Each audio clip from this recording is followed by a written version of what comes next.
In the past couple of months, we've had some powerful AI video models arrive.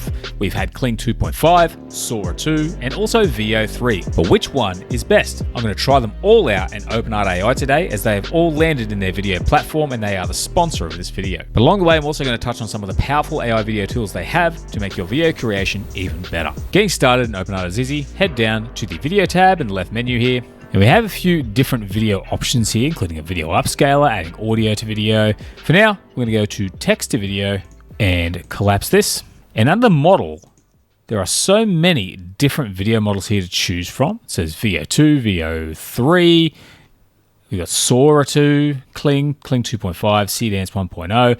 So there's a lot here that you can actually just experiment with. But otherwise, we're going to start off with Kling 2.5 and come up with a prompt to compare to Sora 2 and Veo 3. So I'm going to click Kling 2.5, I'm going to type up a basic prompt. I've decided to run with a cinematic shot of a samurai warrior running through the mist in ancient Japan, camera circling him, dramatic and gritty lighting style. Going for 5 seconds, cinema of 16:9, I click create, and then also submit the same prompt for Veo 3 and Sora 2. And Kling 2.5 creates this video here, but Sora 2 comes with sound. The music is nice, and there's a more dynamic shot. We move on, Veo 3. It doesn't look quite as real. It's very cool, but not quite what we were after. But how do they actually compare? The Kling video actually looks the most realistic, but it's also the most boring. It's less dynamic than the Sora shot, as we have the camera circling around. It's also more cinematic. The use of color in the Sora shot is just a bit more interesting. And I did ask for the camera to be circling him, and also dramatic and gritty lighting. So in regards to prompt, Sora definitely wins this round. Veo 3 again is more dynamic than Kling and has that same lighting style, but just doesn't really compare to Sora. I would give this second place. Now the resolution on all these videos is 1080p, but Sora 3 and Veo 3 have options for 720p also. But let's try something a little more grounded this time with these three models. I have a shot of a busy street in New York, stock footage style. A woman in a red dress walks directly past and smiles. So again, looking for prompt accuracy, but also following the style. I'm going to create those. And Kling 2.5 looks almost like real footage. Very convincing, very organic. If it wasn't for some of maybe the lettering in the background, or the simple fact that she didn't walk past the camera, I think that it would be the perfect example. Sora 2 gets that more dynamic angle. The woman smiles. She also walks past the camera. And there's no sort of janky text in the background, so it actually left that out pretty effectively. And then also there is sound. A nice bit of convincing street noise. I think this is spot on. But let's move on to Veo 3. The sound is actually far more realistic. Everything in here looks pretty good, except it has the same problem as Kling 2.5, where it included a little bit of janky text, and also she didn't walk past the camera. But I love that warm color grading it's added to the footage, makes it just look a little bit nicer. So before we go on with more examples, so far Sora seems to be the most accurate and dynamic, Kling seems to be kind of like the most still.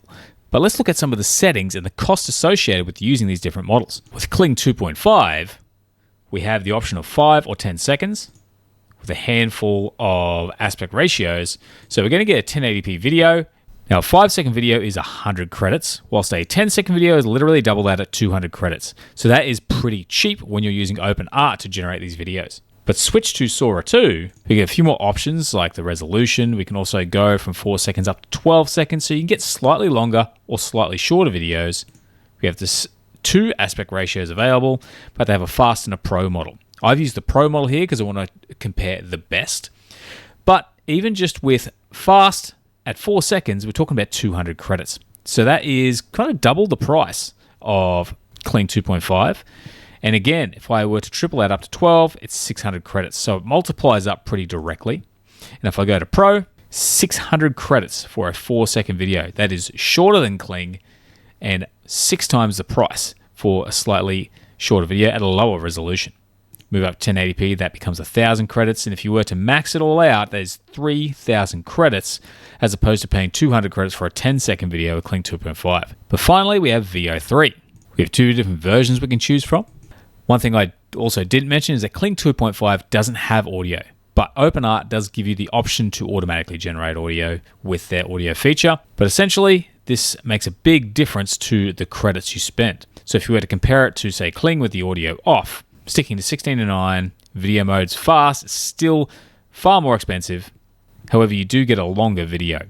When you switch from fast to normal, things start to get a lot more expensive there also. So Sora, in my opinion, is the best and the most dynamic model out of these three so far, but it's also the most expensive. If you can get it done with Kling, which is far cheaper, I would recommend going between those two, but you also have Veo 3's backup if you want to check that out also. If I decided I want to use Kling 2.5, but actually include sound, I can come up to the Audio tab.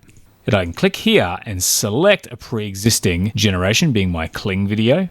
And I can add a lip sync track in there, but I'm going to head down and turn on Auto Sound, and you can describe what you want. But I actually like to leave it blank. It does a pretty good job while leaving it blank. And then I'm going to come to Create. Then we get this video with some sound added. May not be quite as polished as the Sora or Veo 3 sound, but it's still a decent option to have. But let's try a different angle. This time I have a drone shot flying over the top of a futuristic cyberpunk city at night with neon lights and smoke. Overhead shot, the camera moves forward. Now the Kling video here, I think, looks pretty spot on. However, the Sora video just adds something to it, makes it more interesting. But also the sound, really top notch. But Veo 3, very dynamic, but a little bit overcrowded. But you have to give it props. It does do a pretty good job with those details and creating something very out there. But again, I give it to Sora, looks the most natural and has the best color and lighting out of all of them. Kling, I would say second, followed by Veo 3. My only complaint with the Sora video is that there's less movement compared to the other two. The final text to video sample is going to be of a giant slimy purple monster to give something a little bit more out of this world, to see how the models handle something a little bit more imaginative. Kling 2.5 nails the assignment with this beautiful shot, while Sora creates something really unique with a couple of mouths.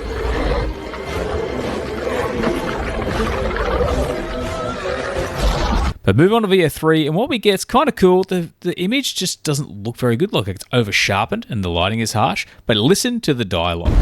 What in the world? It's enormous. We need to evacuate the area now. But also, the people aren't actually facing the monster. It's like they're seeing it, but they're actually facing away from it, which I think is a bit of a weird touch. Kling 2.1 does a great job. This guy's kind of looking at his camera, but the fact they get up, I think, works quite well. And I think that's the most organic shot. However, Sora has the most imaginative monster, and I think works pretty well. Also, I would say it's a tie between Kling and Sora in this instance. If you're not happy with the resolution of these videos, you also have video upscale in openart. Now, I've covered Topaz Labs in the past, and this is powered by Topaz Labs. So I won't go too in-depth on this, but this is a really powerful tool because it allows you to, for one, you can upload a video or simply click, choose your history. I'm going to choose this video here, and you can see it's 1080p. Here, if it goes for 5 seconds, I can drop down and make it 2K or 4K. Naturally, we're going to try 4K, and we can also choose frame interpolation, so increase the frame rate of the video. So increasing the frame rate to 60 frames a second, 21p, I click Enhance Video, and we have our 4K upscale at 60 frames per second. But you can't really see it here. So what I need to do is actually slow the videos down and compare them side by side, and you can see here the difference as we compare the left, which is the original, to the right, the upscale. This is a powerful addition to AI video to really up the quality of your outputs. Now, we've managed to go pretty deep on text to video, but what about image to video? If I click on image, we have these three models again, which is Kling 2.5, Sora, and Veo 3. Now, for our image, I'm not going to grab an AI generation first. I'm actually going to come to this video that we just watched. And this is another really cool open art feature. There's grab frame to video. I can choose the drop down and grab the last frame in an attempt to extend the video, or I can grab any frame. I click grab any frame, and on the timeline here I can find the frame I think looks best. I think this frame here looks pretty good, so I'm going to click make video. And now using that frame, I'm going to test our various models to create a giant purple monster jumps out of the water and onto the ground in front. Starting with Kling 2.5, we're going to go for 1080p, might go for 10 seconds, and hit create. Kling does a really good job of having the monster sort of jump up and down a little bit before eventually leaping into the foreground and landing. But Sora does a different job. kind of just walks and looks around. However, Veo 3, he gets really jacked just as he jumps and then lands almost in a Hulk-like fashion. I think Kling really nailed this one and did a better job of keeping the consistency of the monster, so it's definitely the winner for this particular example. Now, one thing I did notice about using Sora for image to video is that anytime I had a face in the image, I would get a content moderation filter, meaning that it wouldn't actually create the video. So I had to try and test this out with a few other videos that didn't include faces. But what you see on the screen right here is a combination of the stuff I tried in Kling 2.5 and Veo 3 before I actually discovered I couldn't use faces with Sora 2. So with that in mind, I tried this image I generated in a previous video with the prompt, sped up drone footage, passing over a city very quickly. And starting with Sora, you can see it looks pretty natural. It's done a decent job, but there's not really much happening. It's not going through fast the way that I requested in the prompt. Move to Veo 3, what we get's a bit more interesting and a little bit more of a zoom. And this is definitely better than what we got with Sora. But we move on to Kling 2.5, and I feel like this is closest to the prompt and really nails what I'm after. So considering the outputs and the limitations, I don't think Sora 2 is the best choice for image to video. However, it does seem to reign supreme when it comes to text to video generations. For image to video, I would tend to lean more on Kling 2.5 and maybe then Veo 3. And that's why all-in-one tools like openart are perfect for video because you can switch between these various models. Add in some of these extra tools and you can basically do almost anything. I'm going to touch on some of those right now to show you how to better improve some of your AI video creations. Now, most of your video tools are here, but there's also another really powerful video tool I'm going to share at the end, which I think that you'll love. But otherwise, we've touched on text to video, image to video, we've added audio to a video, and we've even upscaled a video. So that leaves us with 3 more and one other, but I'm going to dive straight into lip sync video. Now you can see here we have a few different options. There's also a few different models up here. Some of them work with images, others work with video. And since we're talking primarily about video, I'm going to switch to Kling so that we can add lip sync to a video. So I'm going to click select video here, go to my history, and I generated these shots of an old man smiling, so I'm going to choose this one. And then we can come down here and we can record some dialogue. After clicking record, I say, I wish I was a real person. And I can play that back and see how it sounds. Close that down, hit confirm. So now we have our video, we have our audio track. I click create. I wish I was a real person.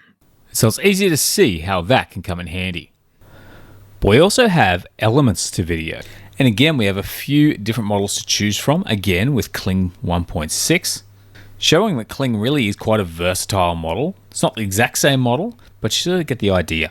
Now, if I drag in an element like this Optimus Prime figure, I can then add a prompt. A man walks over and picks up a toy robot that looks like Optimus Prime. I'm going to switch to Pro because I always like that higher quality. Hit create. And while the video looks a little bit softer, you can see it's really nailed that Optimus Prime figure, apart from the size. But before I touch on our final tool, we have the motion sync video. And now, as before, I can choose an image from my history, upload or record a video of me. So I'm going to choose an image quickly. I'm going to record a video of me. So I recorded this video. One Punch Man has literally no hair and I have a beard and hair on my head. Now I have both the image and the reference. And when I click create, I get this. One Punch Man has literally no hair and I have a beard and hair on my head. And without the comparison, One Punch Man has literally no hair and I have a beard and hair on my head. But I've left the most exciting feature for last, which isn't listed here. However, it kind of encompasses pretty much all of these tools into one powerful feature. So if you want to check it out, there's a link in the description below. But we head over here to Story, and you can create a music video or any other type of video using AI. And it's not just a single video, it's multiple cuts, angles, lip sync. It even cuts to the beat of music if you're creating a music video. So with AI, you can actually create a full script or a full storyboard. It will generate all the videos for you, and very quickly and easily, you can create entire music videos with very little input, but you also have enough control to edit and change things the way you want to as well. So in order to check that out, check out this video on the screen right now. It runs through the entire process of how you can create these more in-depth videos with openart AI. Otherwise, that's the video for today, guys. I hope you found that video useful, and if you did, please consider giving it a like. So thanks for watching, and see you again next time.